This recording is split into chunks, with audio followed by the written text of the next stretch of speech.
ہمیں رنگ دیا ہے قرآن پاک نے، محمد الرسول اللہ والذین معہ اشداء علی الکفار رحماء بینہم۔ پہلی بات یہ ہے کہ کافر کے لیے سختی کا جذبہ رکھیں، نرمی اتنی دیر جتنی دیر اسے دین کے قریب کرنا ہے، لیکن اگر وہ بغض دکھائے تو اشداء علی الکفار، اور مومن کے حق میں رحماء بینہم۔ اور پھر فرمایا مدد بھی مانگو، تراہم رکعا سجدا یبتغون فضلا من اللہ ورضوانا، رکوع کرو، سجدے کرو، مدد مانگو، اور زندگی سے پیار نہ کرو اس لیے کہ جانا تو ہے، جب وقت آئے تو پھر شہادت سے پیار کرو، پھر سامنے کھڑی جنت سے پیار کرو۔ اللہ بے نور بے چراغ جو محفل ہو پھونک دو، اعظم بلا سے اپنی وہ ہستی ہی کیوں نہ ہو، جو چیز اس کی راہ میں حائل ہو پھونک دو۔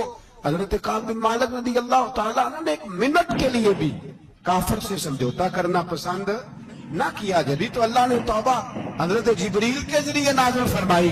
میرے بھائی یہاں منٹ پہ سمجھوتا ہے، منٹ پہ بڑا رولا ڈالتے ہم، بڑا شور ہے چائنا کی دوستی، چائنا کی دوستی۔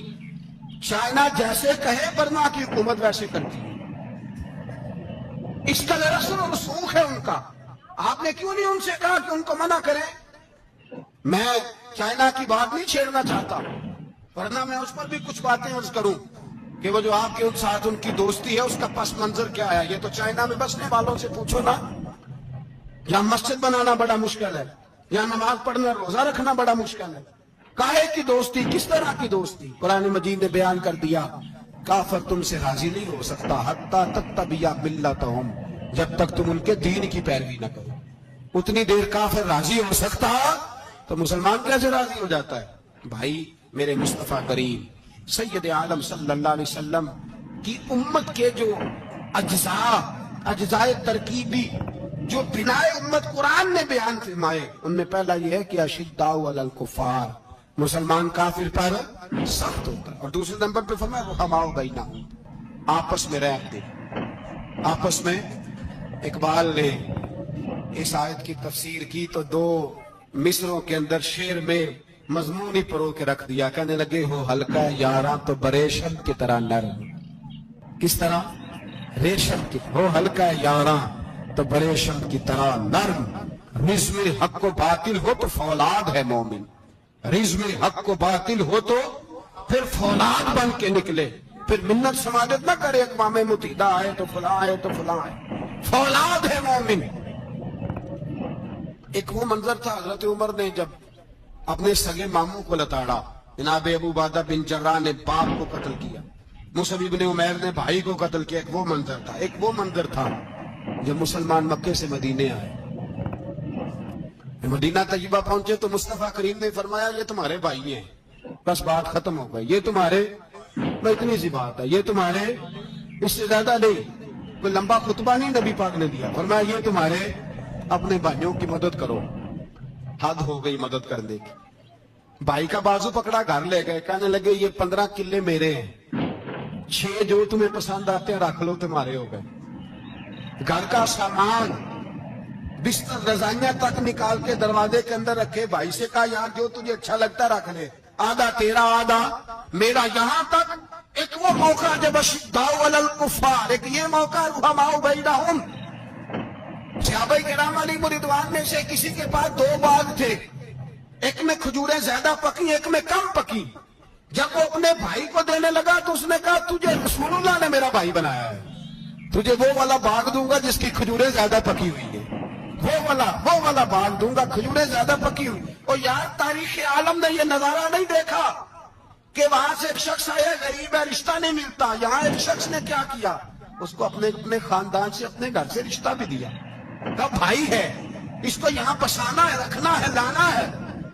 کوئی تہذیب کا ٹکراؤ نہیں ہوا، کوئی ان لوگوں کے آپس میں جھگڑے نہیں ہوئے، کوئی نہیں کہا کہ یہ مہاجر ہے یہ انصار ہے، کوئی کسی جگہ نہیں کہا تمہارا کھانا پینا رہنا سہنا الگ ہے، کوئی کسی جگہ بحث نہیں ہوئی، آدھا بانٹ کے دیا۔ اور پھر بھائی چارے کا حال یہ تھا کہ تبوک کے بعد جب بڑا مال آیا نا مسلمانوں کے پاس، ڈھیر لگ گئے، بیرین سے مال آیا تو ڈھیروں لگ گئے، تو رسول پاک صلی اللہ علیہ وسلم نے انصار مدینہ کو بلایا، مدینے والوں کو، فرمایا تم نے بڑا احسان کیا تھا اپنے بھائیوں پر، تم نے اپنی آدھی آدھی جائیدادیں دے دی تھی، تم نے رحماء بینہم کا پورا مظاہرہ عملاً کر کے دکھایا، اب مال آ گیا ہے، دو آپشن میں تمہیں دیتا ہوں، دو قسم کی ترجیحات، ایک چیز قبول کر لو کہ یا رسول اللہ صلی اللہ علیہ وسلم حکم فرمائیے، فرمایا یہاں تو جو مال تم نے اپنے مہاجر بھائیوں کو دیا ہے وہ واپس لے لو، وہ تم واپس لے لو، یہ جو مال آیا یہ میں ان میں بانٹ دیتا ہوں، یا اس طرح کرو کہ میں یہ مال تمہارے درمیان آپس میں آدھا آدھا بانٹ دیتا ہوں، یا تمہیں کچھ فیصد زیادہ دے دیتے ہیں انہیں کم دے دیتے ہیں۔ بات ہو رہی تھی، انصار چپ تھے، حضور نے فرمایا بولتے کیوں نہیں؟ پتہ محبوب کو بھی ہے کہ یہ بولیں گے تو مجھے بھی ٹھنڈ پڑے گی اور قیامت تک ساری امت کو سکون ملے گا، فرمایا بولو۔ تو انصار مدینہ بولے تو رو کے بولے کہ محبوبہ ہم نے مال کیا کرنا ہے، ہمارے پاس رسول پاک جو موجود ہے، یا رسول اللہ ہم نے کیا کرنا ہے مال کا؟ حضور جو اب آیا یہ بھی سارا انہیں دے دے، جو ہم نے دیا تھا انہیں وہ بھی ان کے پاس رہنے دیں، اور یا رسول اللہ جو بعد میں آئے وہ بھی انہیں دے دیں۔ ہماری شرط یہ ہے کہ ہمارے درمیان اللہ کے رسول موجود رہنے چاہیے، محبوب ہمارے درمیان رہے، مال و دولت کی ہمیں ضرورت ہے، یہ رحماء بینہم آپس میں بانٹ کے ہر چیز اپنے بھائیوں کو دے دی۔ حضرت عمر عیسائی بادشاہ ٹائم مانگتا تو کہتا ہے کوئی ٹائم نہیں، چل دوڑ جا۔ ملک شام جاتے ہیں، جب فتح ہوتے ہیں حضرت سعد بن ابی وقاص بلاتے ہیں، شام جاتے ہیں تو حضرت عمر کہتے ہیں شام آئے ہیں یار، سب سے پہلا کام یہ کر بلال کا تو پتہ کر، یہاں سنا ہے بلال حبشی کا مکان بھی کہیں نیڑے نیڑے ہے، پتہ تو کر۔ حضرت بلال حبشی حضرت سیدنا سعد کہنے لگے حضور بلا نہ لیں، فرمایا نہیں، وہ مصطفیٰ کا غلام ہے تو میرا تو امام ہے، میں گھر ملنے جاؤں گا، گھر رحماء بینہم، کالے رنگ کے حبشی غلام سیدنا بلال حبشی کو ملنے گھر گئے، اور جناب عمر جا کے بیٹھک میں انتظار کرنے لگے، گویا ڈرائنگ روم میں بیٹھے انتظار ہونے لگا، جناب سیدنا بلال آئے تو حضرت عمر اٹھ کے کھڑے ہوئے۔ ملک شام کے لوگوں نے یہ منظر عجیب دیکھا کہ جناب عمر فاروق ایک حبشی کے لیے کھڑے ہوئے، اور جب کھڑے ہوئے تو حضرت بلال کہنے لگے عمر بیٹھ جاؤ، یہ کیا کر رہے ہو؟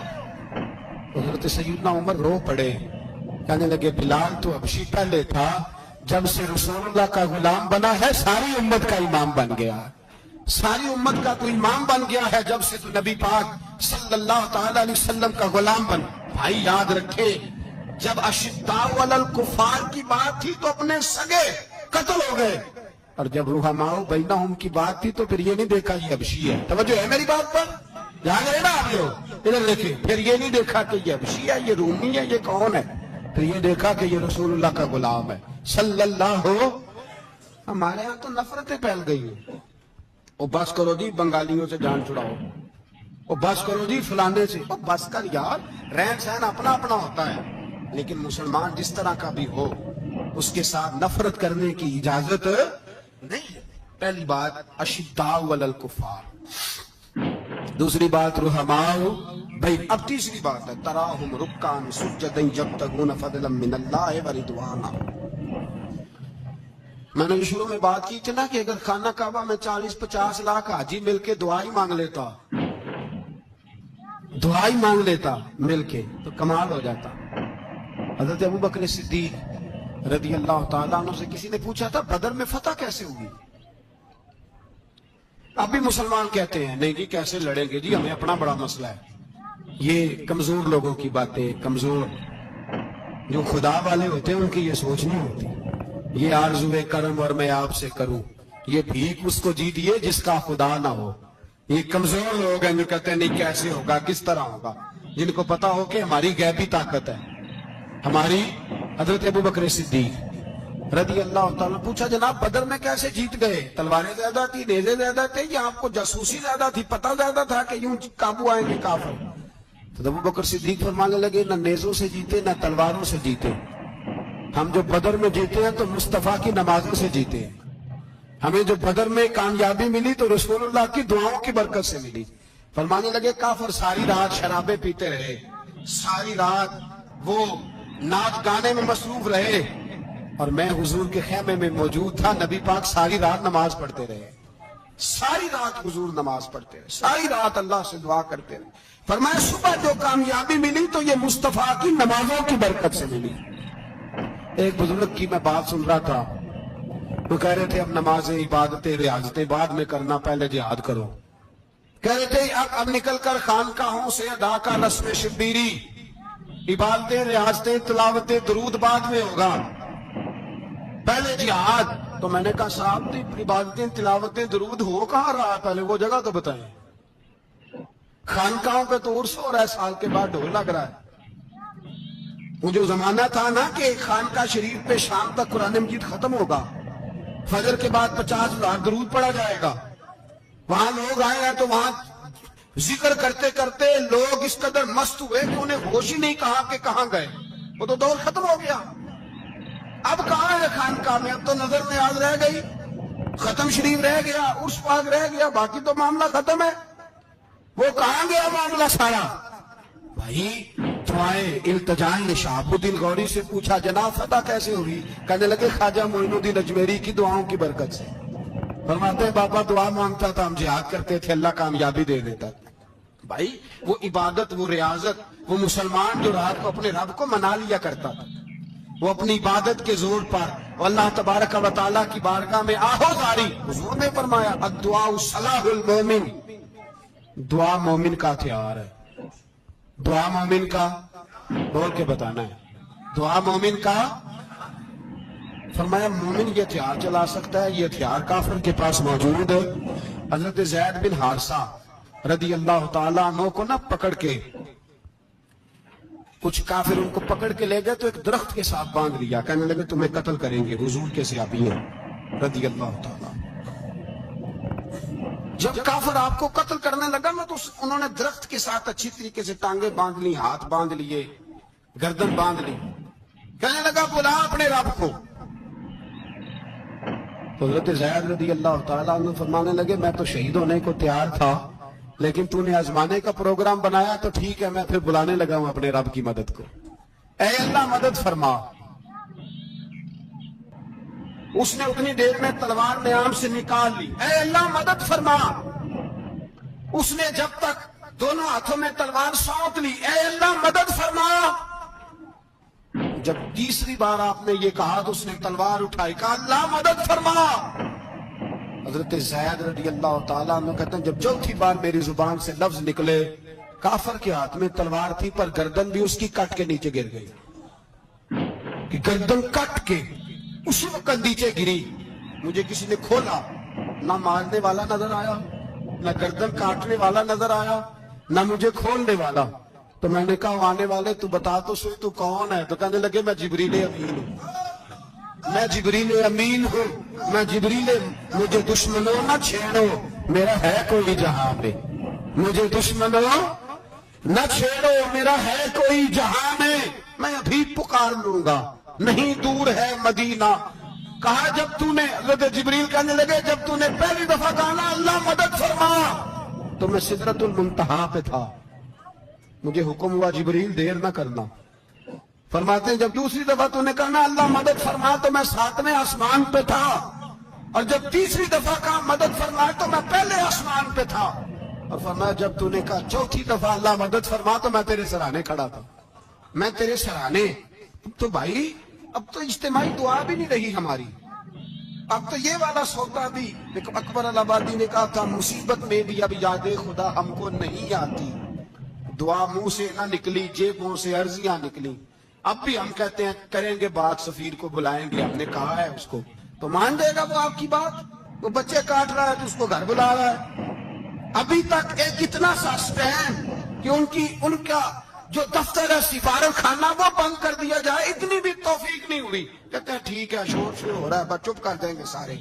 خدا را خواب غفلت سے اٹھو، بیداری حاصل کرو، اور کچھ نہیں ہو سکتا تو کھل کے دعا تو مانگو ان کے لیے، ان کے لیے دعا تو مانگو۔ اللہ بڑا کریم ہے، وہ جب مدد کرنے پہ آتا ہے تو پھر بڑے بڑے کافروں کے مقابلے میں اپنے بندوں کی مدد فرماتا ہے۔ اور میں یہ پیغام دینا چاہتا ہوں عالم کفر کو بھی، یاد رکھیں رب کریم جب مدد کرنے پہ آئے تو اکیلے حضرت ابراہیم اور ایک طرف پوری ملت ہو تو اللہ اپنے خلیل کو بچا لیا کرتا ہے۔ رب کریم کی رحمت کاملہ جب فیصلہ کر لیتی ہے تو پھر نمرود جیسے سپر پاور طاقت کو رب کریم مچھر سے مروا دیا کرتا ہے۔ اللہ تبارک و تعالیٰ، وہ تو مسلمان کا دعا والا سوتا ہی، وہ نکل کر خانقاہوں سے ادا کر رسم شبیری، یہ تو تب ہوگا جب خانقاہ کے اندر تو ذکر فکر عبادت ہو رہی ہو، اور جب وہاں حال ہی کوئی نہیں، وہاں تو رقص و سرور ہے، وہاں تو بات جھوٹی تعریفیں ہیں، ہر آدمی نے ایک بندہ ساتھ رکھا ہوا ہے تعریفیں کرنے کرانے والا، تو معاملہ ہی اور ہو گیا ہے۔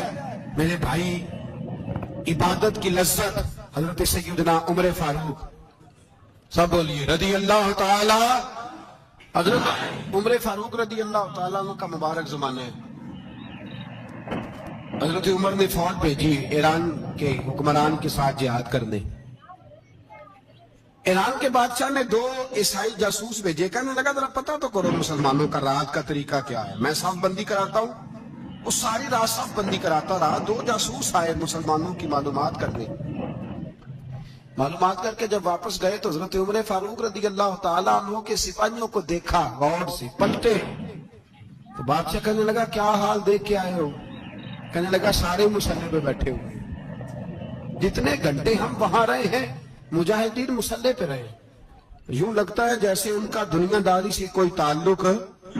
اور کہنے لگے بادشاہ کوئی ایسی طاقت ہے جس کو وہ بلا رہے تھے، کوئی ایسی قوت ہے جس کو وہ پکار رہے تھے، ہمیں بھی وہاں کھڑے ہو کے محسوس ہوتا تھا کہ ہاں کوئی ہے جو آ جائے گا ان کی مدد کے لیے، کوئی ہے جو پہنچے گا ان کی مدد کرے گا۔ ایران کا بادشاہ کہنے لگا مجھے سمجھ آ گئی ہے، وہ جسم کی طاقت سے ہی نہیں لڑتے، وہ کوئی غیبی طاقت ہے جس سے وہ لڑتے۔ بھائی وہ غیبی طاقت بھی تو ہمارے پاس ہم نے ناراض کر لیا نا، وہ بھی تو نہیں نا، مسجد کا رخ بھی تو کوئی نہیں۔ اور میں نے پچھلے جمعے بھی کہا تھا، پھر کہتا ہوں، وہن ہو گیا امت کو۔ نبی پاک نے فرمایا امت کو وہ کیا ہے، دنیا سے محبت ہو گئی ہے، موت سے کراہت ہو گئی، وہن ہے۔ صحابہ کرام کو موت سے بڑا پیار تھا، موت سے بڑی محبت کر، ہماری طرح نہیں، وہ کہتے تھے مریں گے تو منو مٹی، تو وہاں ٹھیک ہے عذاب قبر حق ہے، لیکن میں کہا کرتا ہوں سالوں کے بعد جو پردیس سے ماں کے پاس آئے، ماں اسے عذاب نہیں دیتی، اس کا ماتھا چوما کرتی ہے۔ اور بھائی جو رب کریم کی بارگاہ میں جائے گا تیرا کیا خیال ہے، گل سڑ جائے گا؟ مدینے والے حبیب نے فرمایا قبر المومن روضۃ من ریاض الجنہ، فرمایا میرا مومن جب قبر میں جاتا ہے تو اللہ جنت کے سارے دروازے کھول دیتا ہے، وہ تو اللہ کی رحمت میں پہنچتا ہے۔ کون کہتا ہے مومن مر گئے، وہ تو قید سے چھوٹے اپنے گھر گئے۔ کون کہتا ہے قبر میں عذاب ہے تو صرف عذاب ہی ہے، ہاں مجرم کو سزا ملے گی، لیکن مومن ہمیشہ جہنم میں، وہ بالآخر جنت میں جائے گا، بالآخر جنت میں جائے گا۔ اور کسی درویش نے بات کی، وہ کر کے چلے گئے، پر کمال ہی کر گئے، کہنے لگے دوزخ میں میں تو کیا، میرا سایہ نہ جائے گا، کیونکہ رسول پاک سے دیکھا نہ جائے گا۔ نبی پاک سید عالم علیہ السلام کے غلام تو دیکھو نا، ساری زندگی عمر فاروق، بخاری پڑھو تو صحیح، ساری زندگی عمر ہر نماز کے بعد کہتے تھے اللہم ارزقنا شہادت فی سبیلک، اللہ بسترے پہ موت نہ دینا، موت مجھے شہادت کی دینا۔ حضرت سیدنا مولا علی شیر خدا کرم اللہ تعالیٰ وجہ الکریم ساری زندگی کہتے رہے اللہ، علی نے میدان میں عمر گزاریا، اسے شہادت کی موت عطا فرما۔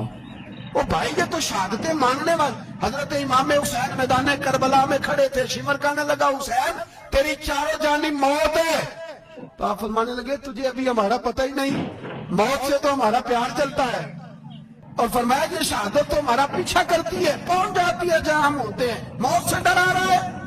مسلمان کا مرنے کو دل نہیں کرتا، ورنہ وہ اتنی بڑی کوٹھی میں کون رہے گا؟ مرنے کو دل اس لیے نہیں کرتا کہ وہ جو 6 کروڑ 10 کروڑ ڈالر لوٹ کے رکھے، مر گئے تو کھائے گا کون؟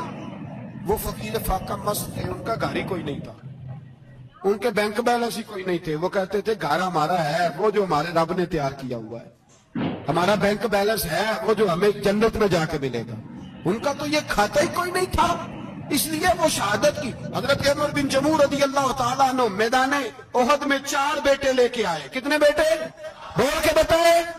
4 بیٹے لے کے عمر بن جموع آئے، اور خود ایک ٹانگ سے لنگڑے سے آتی ہے، ٹانگ چھوٹی ہے، حضور کے سامنے کھڑے ہوئے کہا محبوبہ میرے 4 ہی تھے، میں 4 لے آیا ہوں، قبول کر لے۔ تو حضور نے فرمایا تو کیوں تلوار اوڑے آیا ہے, یہ تو نے کیوں گلے میں اسلحہ ڈالا ہوا ہے؟ کہا یا رسول اللہ میں نے بھی تو جانا ہے نا. تو حضور نے فرمایا 4 بیٹے جو ہیں. تو حضرت عمر بن جموح نے بات کی, صحابہ کہتے ہیں ہم لبوں سے مسکرا رہے تھے, آنکھوں سے رو رہے تھے. کیا عجیب انداز ہے. حضور نے فرمایا عمر 4 بیٹے جو آ گئے تو تو رہنے دے. حضرت عمر رو پڑے, کہنے لگے محبوبہ کیا لنگڑے جنت میں نہیں جائیں گے؟ کیا حضور میں لنگڑا ہوں تو میرے لیے جنت کوئی نہیں؟ میرے حبیب پاک سید عالم صلی اللہ علیہ وسلم نے فرمایا عمر تو ضرور جنت میں جائے گا. کہا محبوبہ پھر بچے بعد میں جائیں گے, میں پہلے میدان میں جاؤں گا. ایک بی بی 4 بیٹے لے کے آئی احد میں. کہا محبوبہ کل کمائی تھی میں لے آئی ہوں, میرے پاس کوئی اور شے ہوتی تو میں بچا کے نہ رکھتی. بیٹے دے کے نا حاضری لگوا کے تو واپس دروازے پہ لے گئی. تو حضرت سیدنا عبداللہ ابن عمر فرماتے ہیں بی بی بول رہی تھی تو میرا جذبہ جہاد بڑھ رہا تھا. اپنے بیٹوں کو کہنے لگی میں تمہیں حضور کے پاس چھوڑ کے جا رہی ہوں, جب تم میدان میں گرو گے تو میں تمہیں دیکھنے آؤں گی. دیکھنا تمہاری پشت پہ کوئی زخم نظر نہ آئے. اتنے تیر کھانے ہوئے سینے پہ کھانا, اتنے تلواروں کے نیزوں کے زخم برداشت کرنے ہوئے یہاں کھانا, پشت پہ زخم نظر نہ آئے. حضرت عبداللہ ابن عمر فرماتے ہو بی بی کی گفتگو میرا جذبہ جہاد بڑھا رہی تھی. ایک بی بی 3 سال کا 4 سال کا بیٹا لیے رو رہی ہے, احد کا دن ہے. سہیلیاں پوچھتی ہیں تو کیوں روتی ہے؟ وہ کہتی ہے دیکھو میرا خامد بھی بدر میں شہید ہو گیا, بھائی اور باپ بھی. دل کرتا ہے کوئی جوان بیٹا ہوتا تو آج مصطفیٰ کے ساتھ اسے ہی بھیج دیتی. کوئی جوان میرے پاس ہے ہی 3 سال کا تو کیا کروں, 3-4 سال کا بچہ کیا کرے گا؟ پتہ نہیں کیا دلیل آئی. اچانک اٹھی, بیٹے کو سینے سے لگایا, کپڑا ڈالا, مسجد نبوی پہنچ گئی. حضرت بلال کہتے ہیں مجھے ملی, کہنے لگی بلال مجھے پتہ ہے حضور تیاری کرا رہے ہیں جنگ کی, پر 2 منٹ اگر میری ملاقات ہو جائے.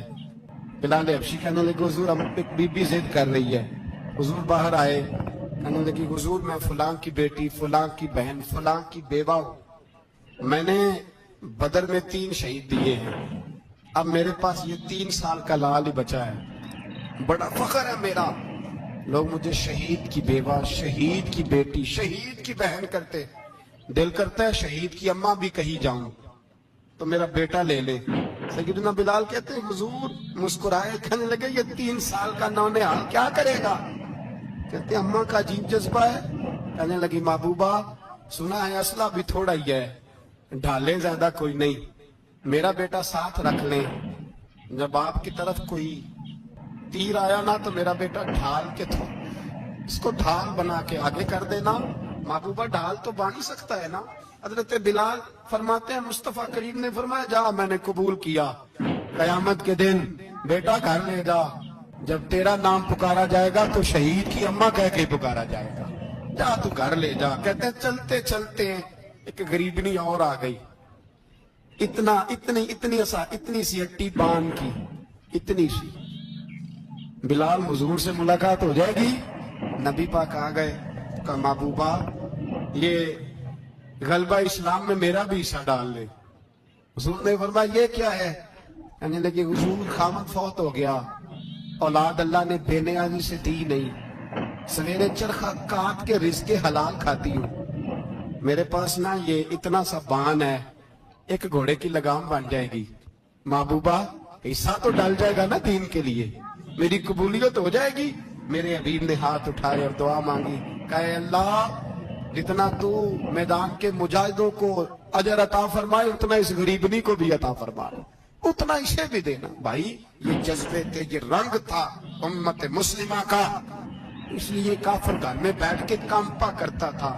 اب اسے پتا ہے یہ اے سی والی کار سے نہیں نکل سکتے, اسے پتا ہے کہ ہم نے انہیں بوتل پہ لگا دیا ہے, اب یہ پیپسی مرینڈا اور یہ پی کے کھانے کے ساتھ تو یہ مست رہتے ہیں, اب یہ نہیں نکل سکتے گھر سے, ہم نے انہیں ان چیزوں پہ لگایا ہے جو ان کے وجود کو کھوکھلا کر رہی, اب کیسے میدان میں نکلیں گے؟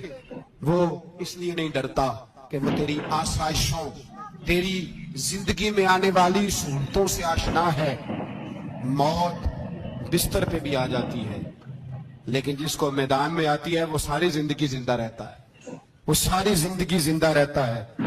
بھائی مرنا تو ہے, لیکن اگر زندگی دین کے کام آئے گی تو امر ہو جاؤ گے.